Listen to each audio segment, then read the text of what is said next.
To help you get your first win in Warzone 2 and start getting into the top 10 more consistently, I'm going to go over the best tips I've learned from playing thousands of hours of Battle Royale games. I'll go through them in order, starting with the landing. When going for the win, always land near the edge of the map or zone. If you land in the center, you have to constantly watch all around, which is not easy, especially if you're playing solos. Landing on the edges means there are far less angles to watch, and there's a much lower chance of someone creeping up and surprising you. If the zone's location doesn't allow you to land on the edge of the map, then choose a place close to the edge of the zone. There's two things that you're looking for in an ideal location. The first is a buy station. Always land near a buy station. If you don't get the loot you need, like the 3-plate vest or gas mask, the buy station can be a lifesaver. Also, getting your custom gun before moving out of the area will significantly increase your chances of winning gunfights. The second thing your location needs is a stronghold building. These are identified with the orange flags. If the building turns into a stronghold, you've got a chance to get yourself a free loadout. If it doesn't, once it opens, there's a ton of cash inside. You'll get at least 15k just from one single stronghold building, depending on how many chests spawn inside. And if you add up the loot from the rest of the area, you might be able to buy your own loadout marker. Getting this quick cash means you don't have to spend as much time looting. And if you landed near a buy station, you're pretty much sorted for equipment. We've got the location sorted, now let's go over how to come out alive from the early game. Having an idea of enemy locations is key to surviving the chaos. It will also help prevent people from surprising you as you're looting. Keep an eye out as you land and make a mental note of where people go. And once you land, instantly look around to see if anyone's landing in your area. If someone is, just shoot them with a pistol or even punch them if they get to a gun before you. It takes a long time to pick up a weapon from the ground, so most of the time you can eliminate them before they even have a chance to shoot back. These little glances to look around where people are landing is only a small tweak, but it has a big impact on your survival chances in the early game. Awareness is so important that your focus should be 30% on loot and 70% on your surroundings. I like to peek through windows and doors as I'm looting to keep updated with any enemy movement. In solos, I sometimes loot while crouched so I can hear footsteps of people running into my building. It takes a bit longer to loot, but it is a lot safer as the audio is not reliable. If a lot of people land in the area, as soon as you grab a gun, go support your teammates. Chances are they'll be fighting someone, so prioritize them over loot. If you're playing solos and you have a lot of people in the area, just defend your building and play patiently, as there's a very high chance of you getting third-partied if you start a gunfight.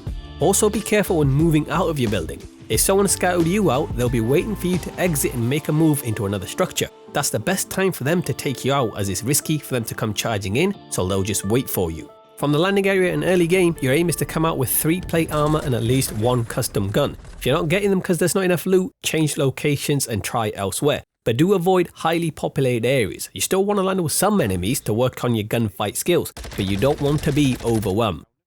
Now let's move on to the mid game, where the entire focus is on rotations. First, decide where you want to rotate. The where is incredibly important. Too many people rotate just for the sake of getting into the zone. You want to have a clear objective in mind. Choose a position that will actually benefit you, not just the closest part of the circle. That could be the high ground or a position that allows you to cut off another squad. The second important thing is getting to that position safely. There will always be campers. You want to move in a way that minimizes your chances of dying without a fair fight. Zigzag rotations can help. Going straight forward into the zone is not the best way to rotate. Traveling to the side allows you to cover a wider area and spot enemies that could potentially end up shooting you in the back. Most of your battles and deaths at this phase will be from people on your sides, and that is where most of your focus should be. Travel a decent distance diagonally left, then back again diagonally right. This keeps a side in your line of sight as you get closer to the zone.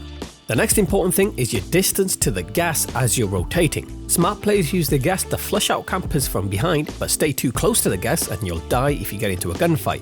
Get too far and that allows players to sneak in behind. You want to stay at a distance that gives you enough time to finish at least one battle, or allows you to do a big rotation around if you're up against someone in a strong position that you can't beat. Airstrikes are perfect for these situations. Too many people waste them and don't use them efficiently. The first use is when someone is pinning you down. Call in an airstrike on their location and rotate while they're forced to take cover.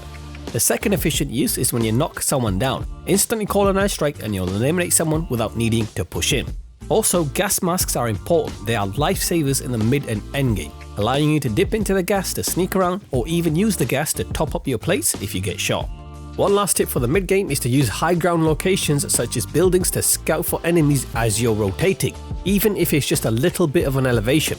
Constantly look around, try to spot people before they spot you. Use your UAVs. Less experienced players try to save UAVs till the end, but most of the time they never make it to the end. If you get attacked and you're carrying a UAV, as soon as you find cover, use it.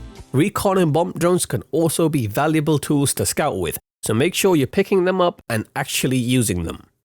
I like to think the endgame starts when there's around 20 people remaining. The endgame is where good decision making wins you the game, especially when the zone is not in your favour.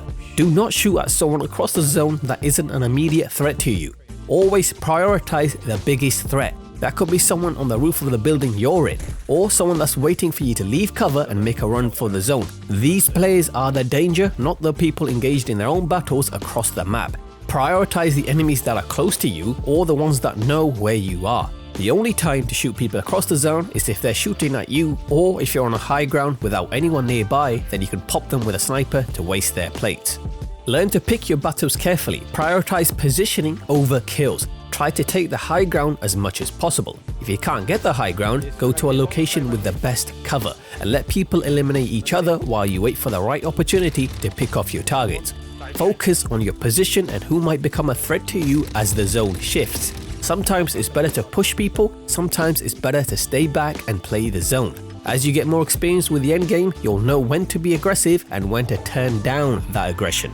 One more thing that will help you in the endgame is confidence. Have the confidence to go in for a gunfight. Be confident in the decision you choose and stick with it. Maybe that's to hold back and play defensive, or rush into a building and risk it to gain a strong position. Whatever it is, don't hesitate, just do it and follow it through. That's all for this video. There's a lot more to talk about, but I wanted to keep it short and sweet. Hit the like button if you find it helpful, and I'll see you in the next one.